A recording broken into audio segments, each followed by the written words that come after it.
Anywhere. It's great.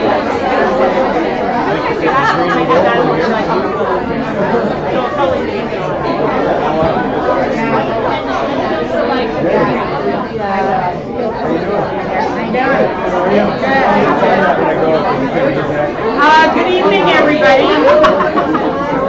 and welcome to Marshall's Avery Hall, to the Faculty of Education. My name is Ann Sherman, and I'm the Dean here at the faculty, and I'm really pleased to see you. As the students know, well, and the faculty too, I guess. I hope they've noticed. I haven't been here for a month with my broken leg, but it's nice to have a night out.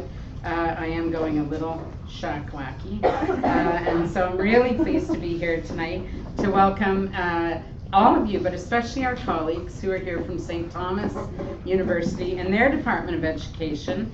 Their chair, Sharon Murray, their president, Don Russell is here as well. We're really pleased to have the faculty here to support their colleague who's going to present our first colloquium of the winter term. Before I introduce our speaker, I just want to give you a couple of reminders. We always have a reception following the colloquium, and it will be downstairs in the faculty lounge. Just follow the smell of food and coffee, and there's lots of goodies there, so please join us.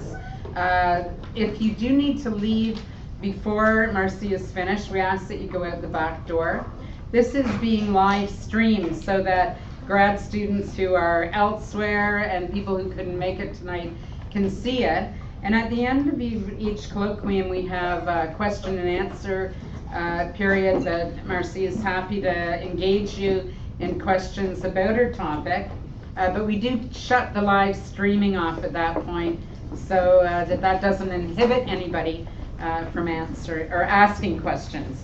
But just be aware, if you think it looks like Marcea is getting to an invisible wall and is stopping, it's because we have masking tape down here on the floor for her, so she doesn't walk off screen at any time. Really pleased to see so many students. If you didn't already sign in, Catherine or Paula, somebody has a clipboard for you to sign. And now it's my real pleasure to welcome Marcea Ingersoll here. Marcea is, as we said, a professor at St. Thomas. She's a maritimer by birth from the beautiful island of Grand Manan. If you haven't been there, go when it's not winter, she says. I've only been there in the summertime, and it's fantastic. She's a maritimer by birth, a teacher by profession, and a global nomad by nature. I work with a number of global nomads. We've all ended up back here in Fredericton somehow, and so it's always nice to hear from another person who's got that adventuresome spirit. She completed a PhD in Curriculum Studies at Queen's University in Kingston, Ontario, and was recently a Shirk postdoctoral fellow at McGill University in Montreal. And for those of you who are not yet pursuing that kind of academic career, that's a big deal. And it's very impressive. Well done, Marcea. Her research includes her interest in international schools and their communities, something that she's going to talk to us tonight about. Also, though, narrative inquiry, teacher identity, something many of you in the BEd are thinking about, and multi-literacies. Having built previous nests in Malaysia, Morocco, and Ontario, she's come home to roost at St. Thomas University, where she first began her journey towards international teaching. So please join me in welcoming Marcea Ingersoll.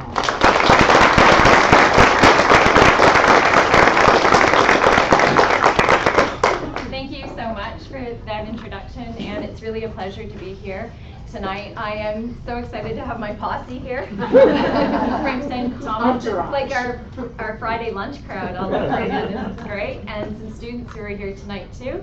And my parents are in the audience, and it's my dad's birthday, so you can say that.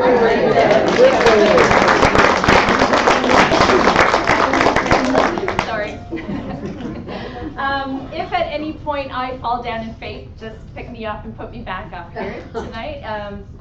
It's been a while since I've given this sort of a presentation, and why I'm so grateful to my colleagues for being here. You're basically getting some of my job talk, so you're really showing your support tonight. My talk is the tales from the journey of international teaching, and I come to this research as a narrative researcher, so I talk a lot in story. I'll slip into that quite often. But before I get into it, just a show of hands, how many of you know someone from New Brunswick or maybe somewhere else in Canada who is either teaching internationally right now, planning on it, or has already done it? Just, wow, okay. So that's quite a number of hands for an audience of this size. So it's a relevant thing to many of us for many different reasons. You might be teaching the eds who are thinking of going overseas, you might have friends who have gone, you might have family who have gone and returned, and hopefully some of what I'm saying tonight will be relevant to you from any of those different perspectives. I'll tell you a little bit tonight about how I came to this journey, give you the setting and the context, tell you some stories from the characters along the journey of international teaching, and see if we can learn some lessons from along the way.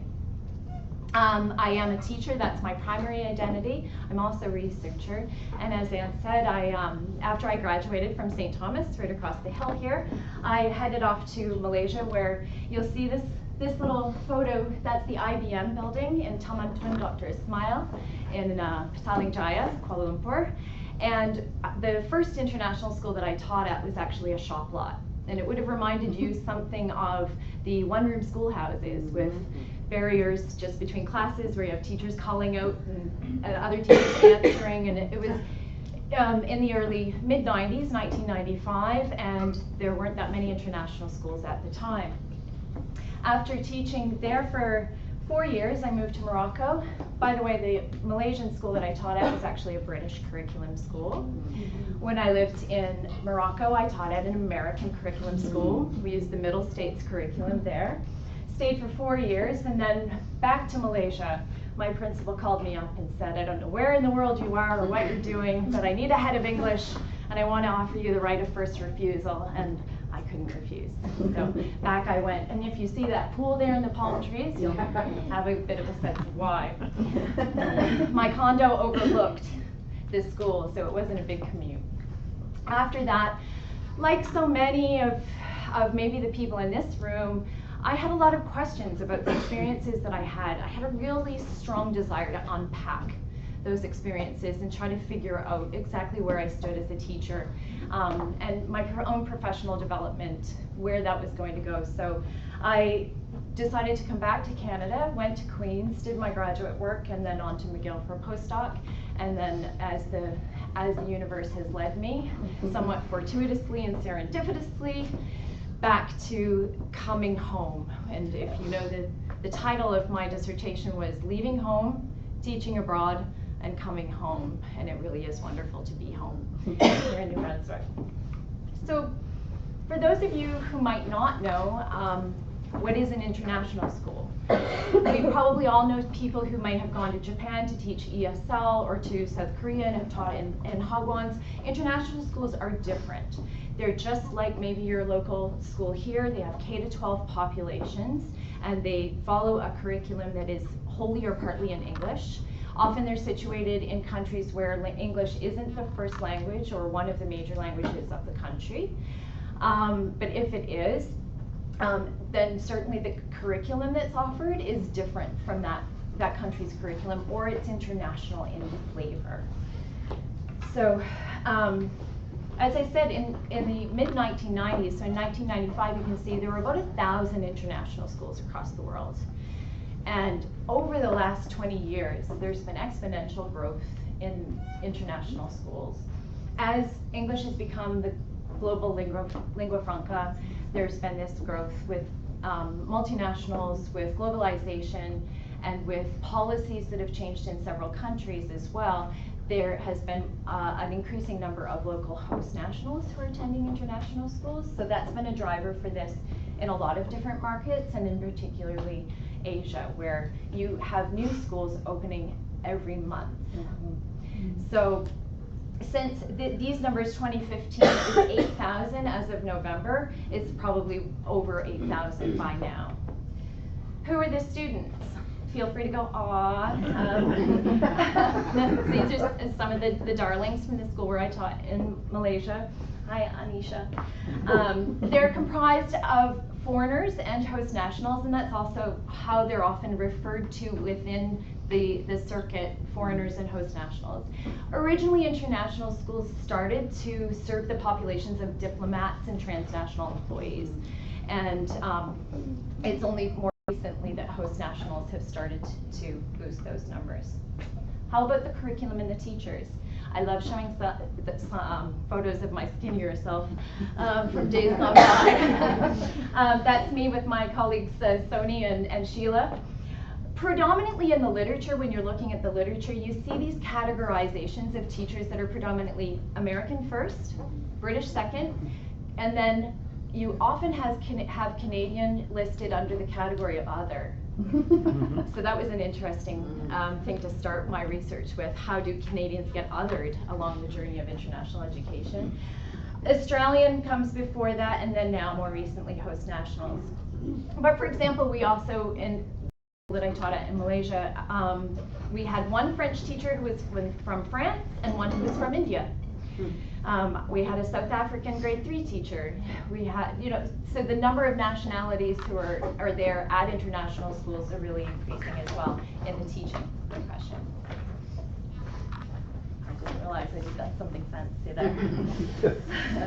Okay, so if you're thinking of teaching internationally, is there a place for you? Well, the statistics would say that yes, in fact, the projected growth of this industry is such that now we have 8,000 schools and 350,000 teachers who are teaching internationally. But by 2023, the expectation is that there will be over 400,000 teachers who will be required at international schools as well. So I think I got that. Sorry, 500,000. So 500,000 by 2023. So again, let me take you on this journey of international teaching, what it's like to leave home, to teach abroad, and to come home. The context for this research is that I had 110 participants for my research across the journey, 73 written responses and 37 interviews at 5 different international schools in Southeast Asia and at 1 recruiting fair in Southeastern Ontario. And then 2 classes of a course that I was teaching at Queen's called Educators Abroad. So these were Bachelor of Education pre-service teachers who were thinking they might like to teach overseas. They decided to take a course on it to see if this was what they would like to do, and they participated in the research as well. So what did I ask? Well, I was curious to know who considers the journey of international teaching. We think we know the why. Our employment indicators suggest to us a strong sense of the why. But what about the who? What are their experiences while they're away? And what are their experiences after they've come back? I looked at the data that I had from a literary lens, coming to this from my narrative sensibility. Narrative is considered both a phenomenon and a method. I used Jane Gallup's work on close reading to analyze the data. It's the careful reading and rereading of texts with a literary sensibility. And Davis, Samira, and Luce Kapler's conceptual work on enabling constraints. So for example, with the written responses, I gave them an invocation to story themselves. And that started with a very simple technique that we use in elementary classrooms. Tell me about, okay? And it goes from there. So here's what I found. 3 categories of educator emerged from the leaving home category. They were entrenched Canadian, co-cultural Canadians, and cosmopolitan educators. And I use these labels carefully. You'll notice that educators only comes into the 3rd category. The first 2 categories have Canadian and co-cultural as important labels there. For example, I'll just give you a moment. Can everyone see that? to read through this slide here.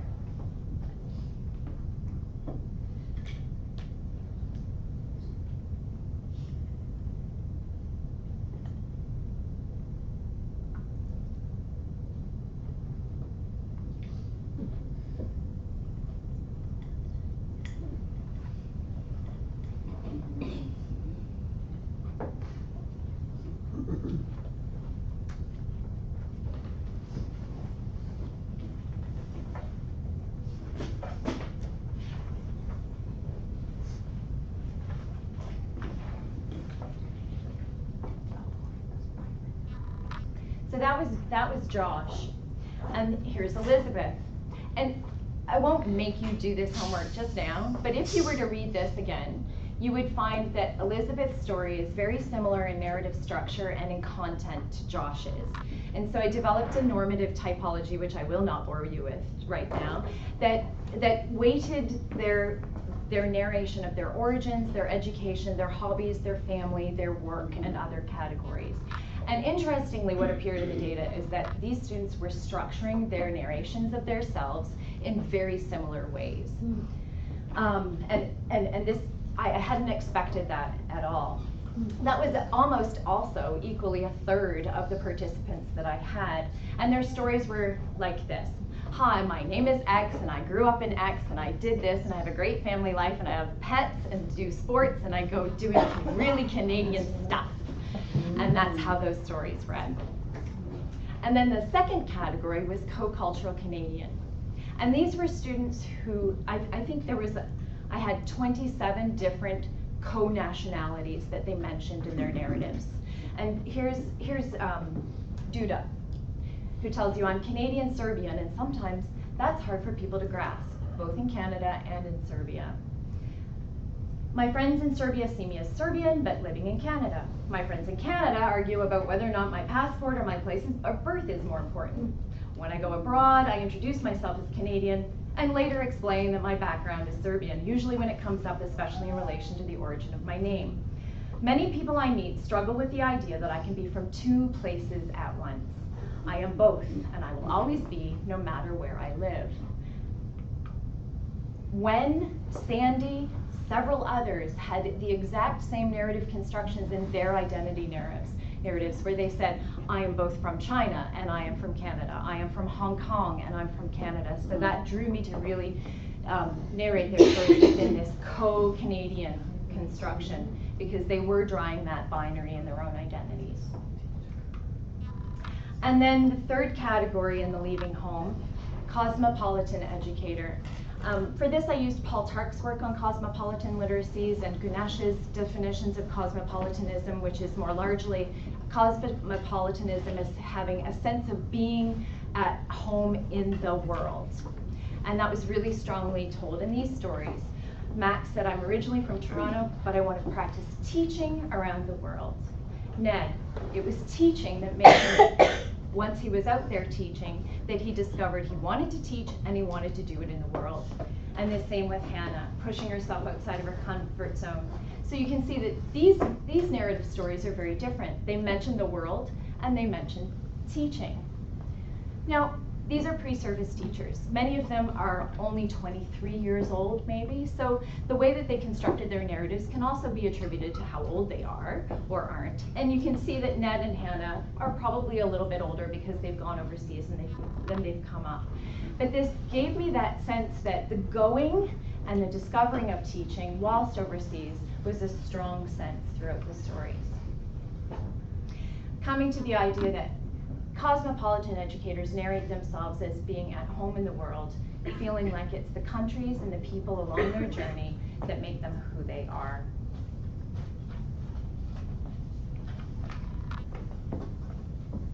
So the next stage of the journey, teaching abroad, who did I talk to for this?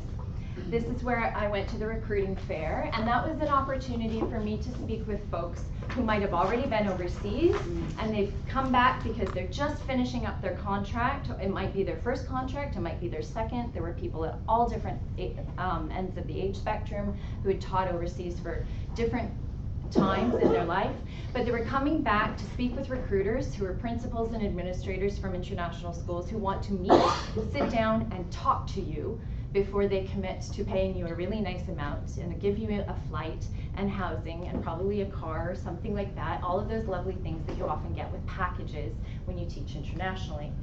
So there's a great deal of effort gone into the recruitment for the right fit of candidates, and that's what this fair does. It's also important from the perspective of people who are teaching internationally to meet their administrators. You're going to spend a lot of time working for those people, so meeting them face to face and knowing whether or not it's a good fit was important to them too. Out of these educators, there were 4 categories: temporary internationals, outsider internationals, late entry international educators, and career international teachers. And we'll hear some of their stories now. Temporary internationals were folks who were thinking, okay, this is it. I'm here because I want to go overseas, I want to do a couple years, I can't get a job right now, I can't even get on a supply list, I want to go, I'm going to do this until I can come back, and it's just temporary. Or like Alana, who had done one contract and had said, you know, this is it, this is my last one, there's nothing for me here now, but I'm going to do one more contract and then I'm coming home to start my real life.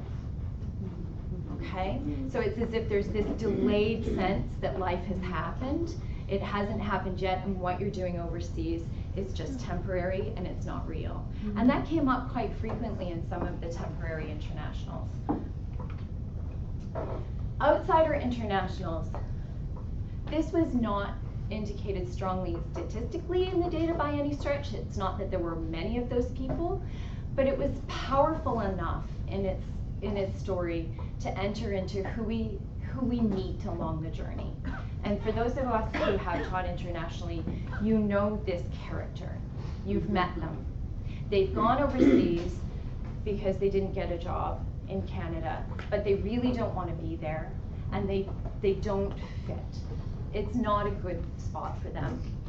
So here's what one person said to me.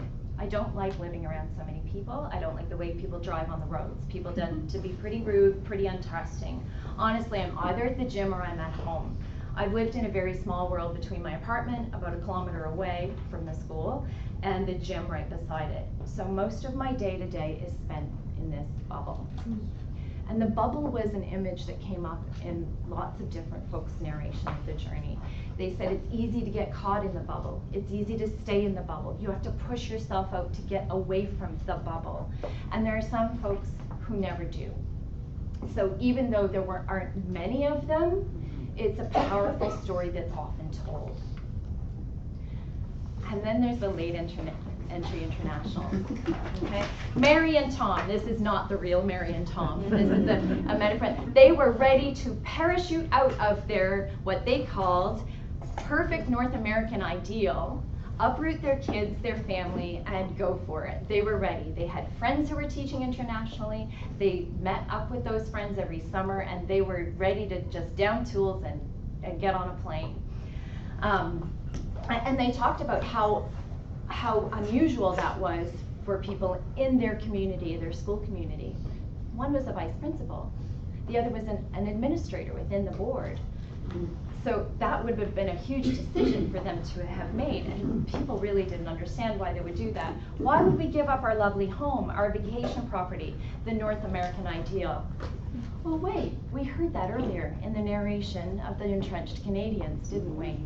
And that's what they're talking about here. But Mary and Tom, ready to go and try the international circuit. Another late entry international, Shelley. Shelley's daughter actually taught at another school in the same city, and they were both teaching internationally, and Shelley was like, oh, she's going to stay here, but I'm done. I've done 2 years and I'm off to another country because I just can't get enough of this. And Shelley, 32 years she waited to go internationally. She said, I raised my family, and as soon as my second son was in university, I knew that it was my turn. It was time for me to get to do what I wanted.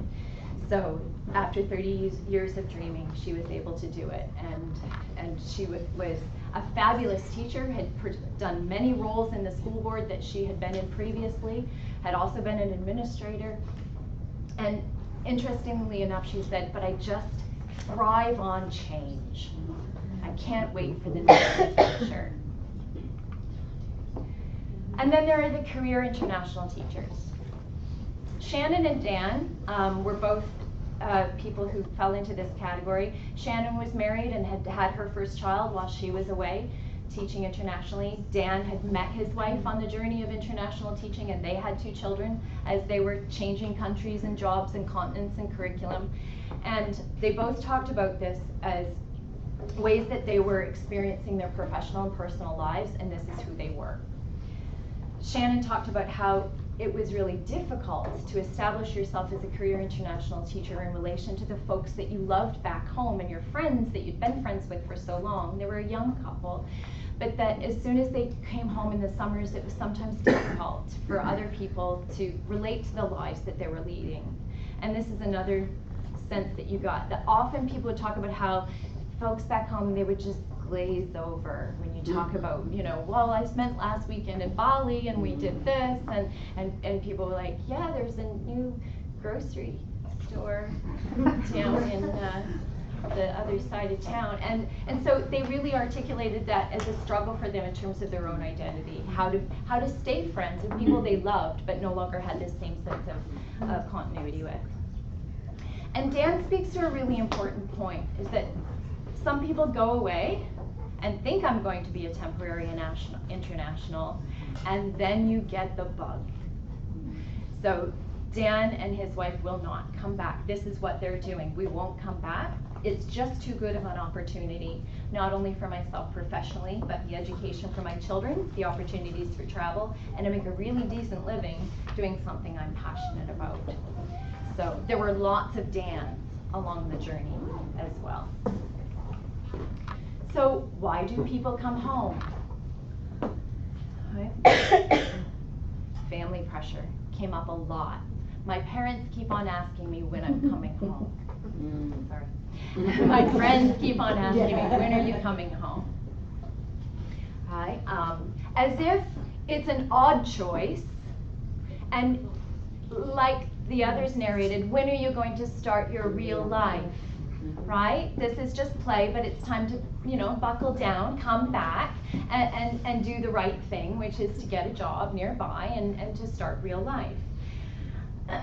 The folks that I talked to who had done that, and most of them were at grad school, trying to unpack their experiences, said, I've been back for 2 years and it's hard, it's still really hard. No one ever talks about the culture shock of coming back. Professional obstacles. Those who said, I'm never coming home because I tried. And there were those who talked about, yeah, I tried. I came back to Ontario. I said, this is it. I'm going to get on the supply list. I'm going to get a job here. I want to be back at home near my family. But the professional obstacles that were in place made it very difficult. And you can probably sense the bitterness in this tone. Nobody cares about your international teaching. They really don't. That was the sense that this participant had, and it was echoed in a few people who had tried to come back and felt like they no longer fit here or there was no place for them. And then that difficulty sustaining a professional identity. I don't want to work as a barista when I come back. I've had my own classroom for 5 years, right? So I want to teach, and we're not at that point where it's a luxury that's afforded in Ontario.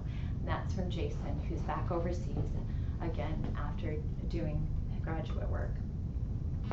And then there are the curricular obstacles, these larger philosophical discussions that come up with people who say, yes, okay, the process is difficult, but also who I am. Do I really want to be in one place forever? That's a bit daunting to me. I don't feel like I want to settle down. I feel like I do have this bug and I want to get back out there again.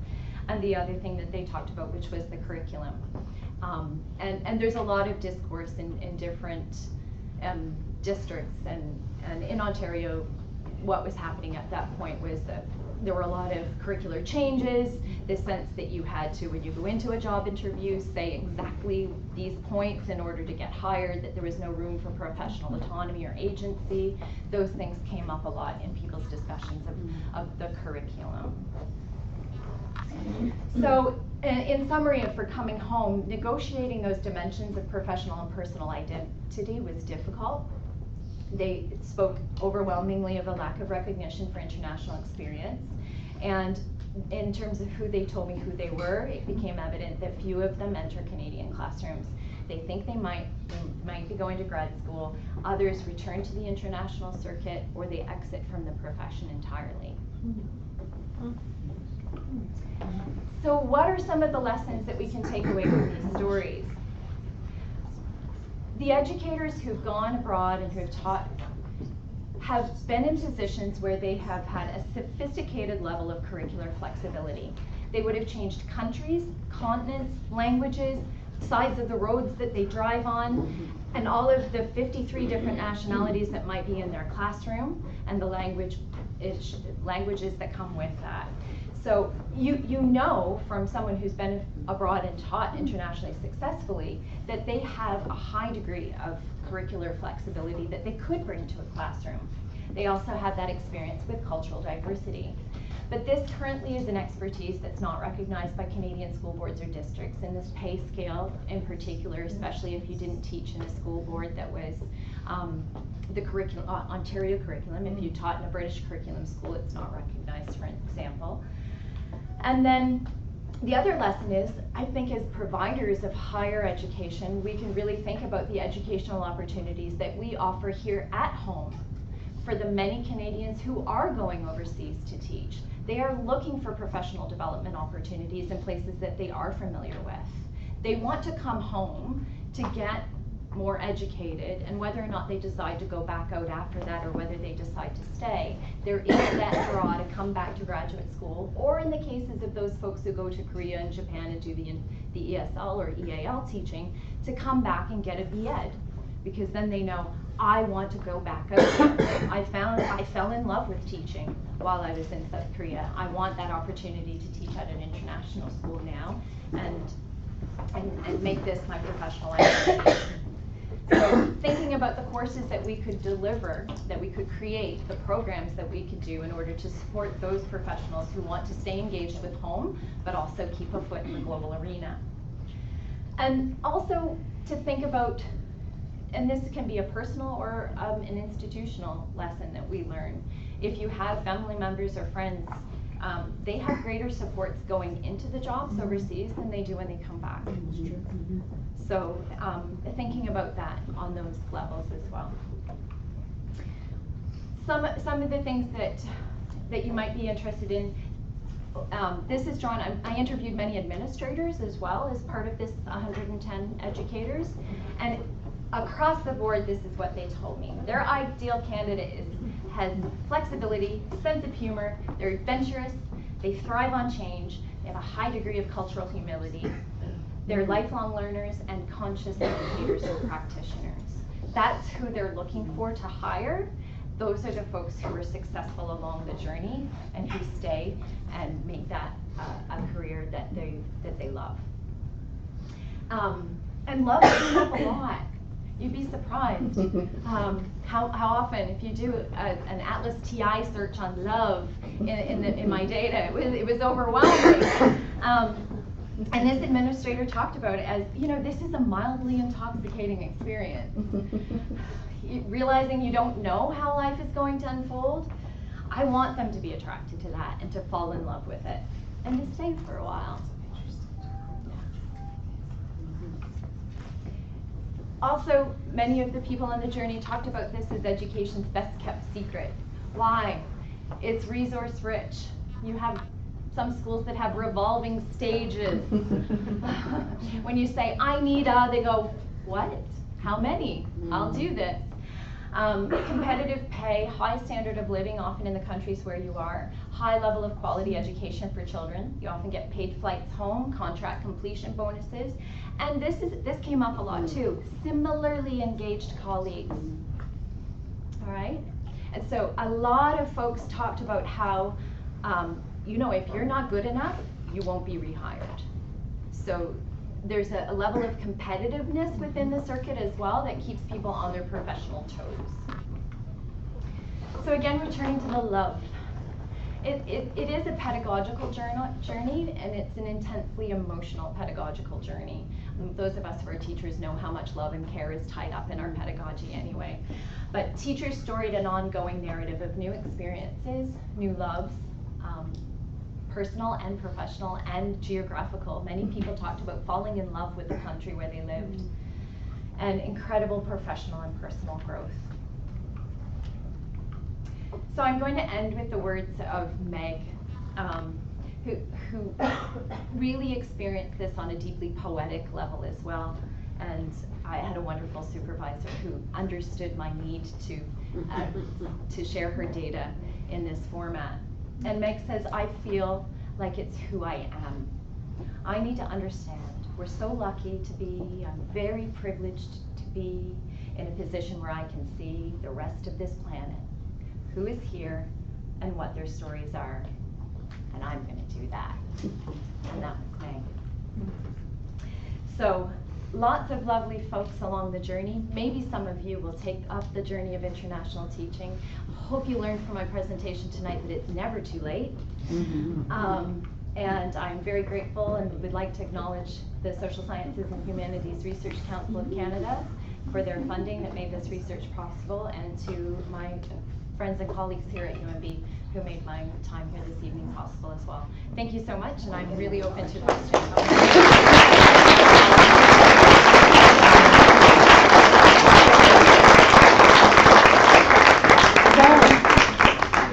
Questions?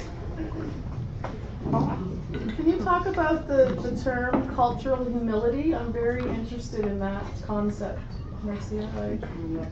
It's a